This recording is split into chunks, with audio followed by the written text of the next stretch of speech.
Well, I wonder if they did that on the other one. So we're in Clovis, California, and we have a drain that is actively leaking. You can see the moisture up here coming down.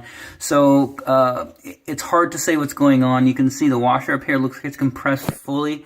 The only thing I could say is maybe not enough putty here, or the drain got spun while it was installed, and to get that this little assembly back here pointing in the right direction. I don't really know. All I know is to take it apart and reinstall it.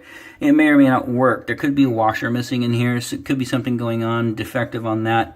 Don't know. What I'd prefer to see is Moen send you a new drain assembly, which means everything up on top, which is the ring and the stopper. And then additionally, this part here, which is the gray net and the cone washer that goes up into the bottom of the sink. And this little assembly, the tail piece that screws on. And then, of course, all of this we would replace. We don't like these. When we do remodels, we cut them back, put the new tubular P-traps on there. So that's my recommendation. You can certainly buy these locally.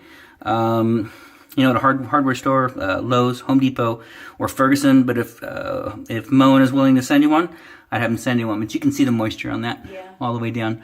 So outside of that, that's all we can do for right now. Just go ahead and use the sink next to it and just keep this one shut off for right now. Okay, can you just check this one? Because